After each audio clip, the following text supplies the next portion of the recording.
탈화. 갑자기 나타났던 에스티안이 바람처럼 돌아간 다음 세실은 욕실을 나왔다. 시종들은 기다렸다는 듯 그녀를 데려가서 꾸미기 시작했다. 치장이 끝나자 본 적 없는 다른 방으로 안내되었다. 여기는? 황후폐하의 거처입니다. 앞으로 이곳에서 지내시게 될 겁니다. 침입은 걱정하지 마십시오. 이미 폐하께서 한번 정리를 하셨으니 당분간은 쾌적하실 겁니다. 도대체 황제가 무엇을 정리했다는 걸까? 게다가 당분간이라니 좀 지나면 다시 위험해진다는 소리일까? 세실은 그런 생각을 하며 시종을 따라 걸었다. 그런데 이상했다. 문을 열고 또 문을 열고 또 문을 열고 걷고 걷고 또 걷고 결국 걷다 지친 세실이 먼저 물었다. 저기, 도대체 내 방은 언제쯤 나오지? 세실의 질문에 시종은 당황한 얼굴로 대답했다. 첫 번째 문을 열 때부터 전부 황후폐하의 방입니다만 무슨 문제라도... 아니, 아무것도 아니야. 계속 안내해주게. 그 후로도 시종들은 한참이나 걸으면서 세실에게 이곳저곳을 알려주었다. 여기는 영광의 방, 여기는 축복의 방, 여기는 기도의 방, 여기는. 설명은 끝이 없었고 점점 세실의 고개는 성의 없이 끄덕이기 시작했다.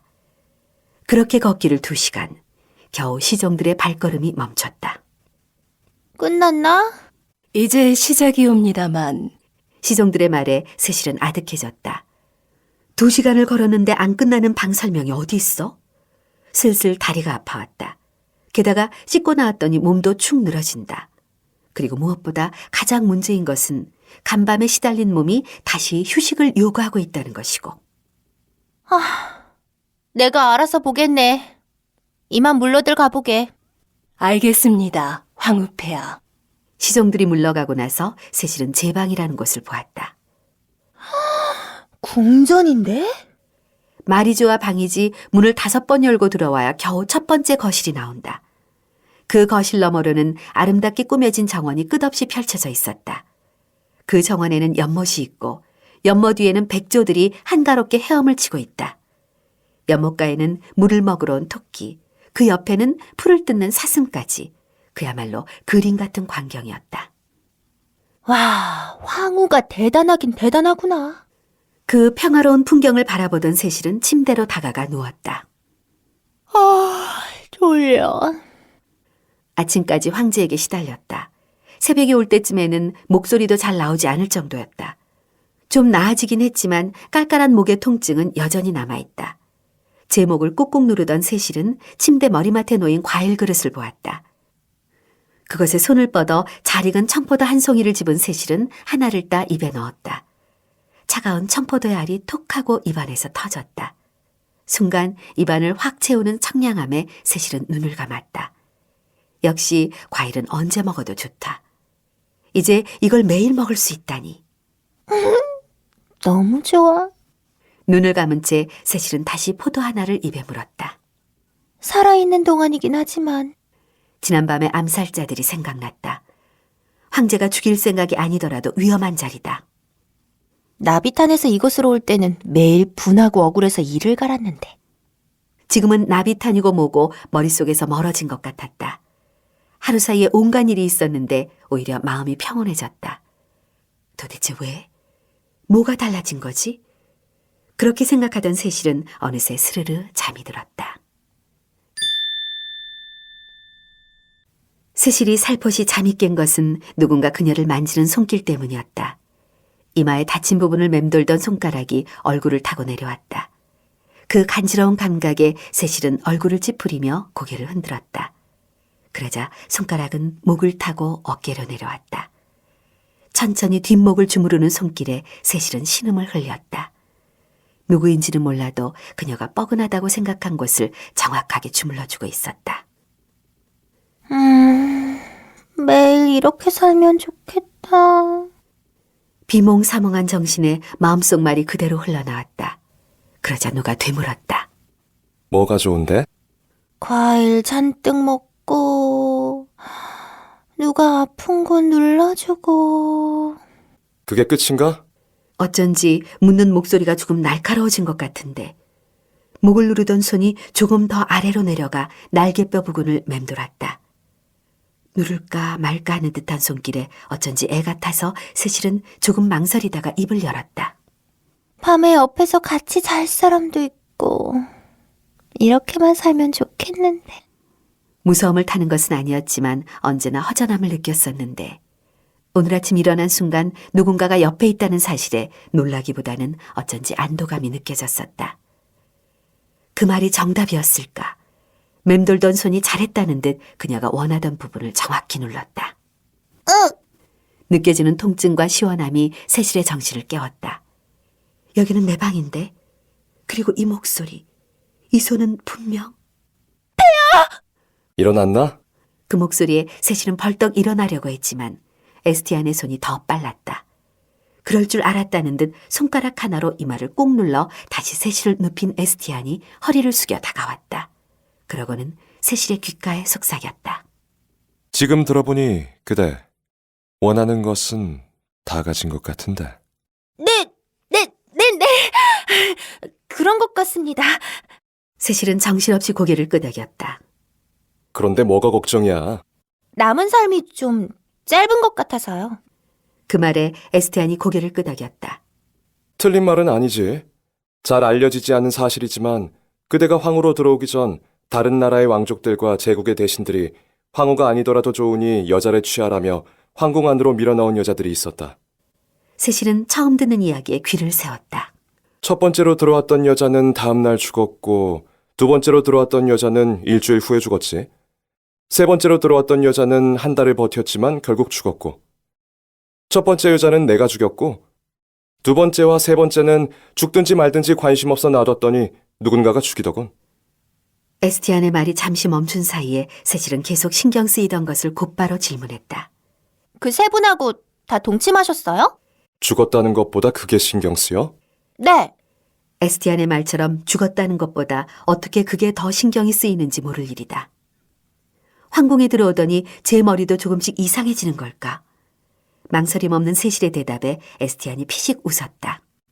그대는 좀 이상해. 배운 것이 없어서 그렇습니다. 상관없어. 중요한 건 난 그대가 마음에 들었거든. 영광입니다.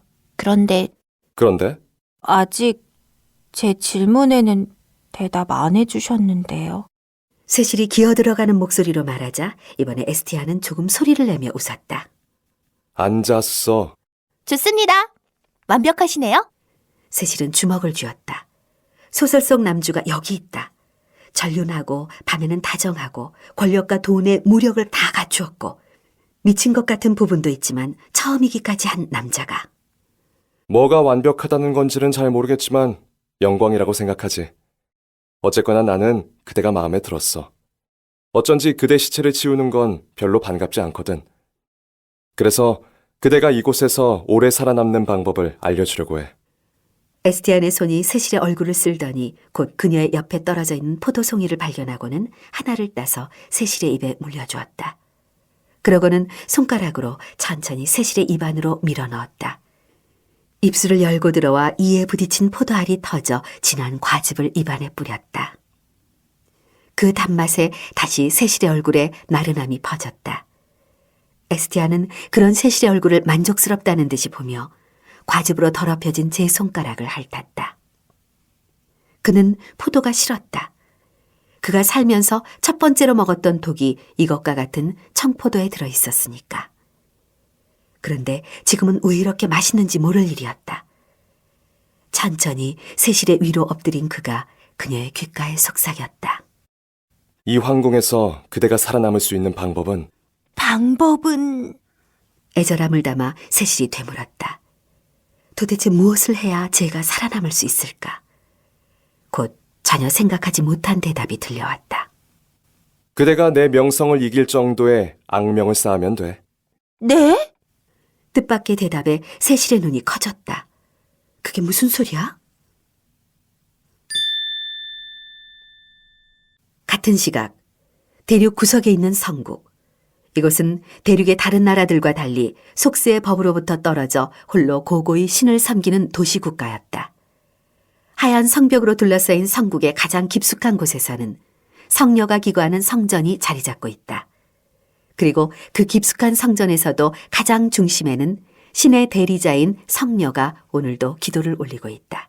아니, 그래야 할 터였다. 하지만 성녀는 흰색의 성벽 끝에 굳은 얼굴로 서 있었다. 그녀의 입에서 차가운 목소리가 흘러나왔다. 실패했군요. 죄송합니다, 성녀님. 한 남자가 성녀의 앞에 무릎을 꿇고 고개를 숙였다.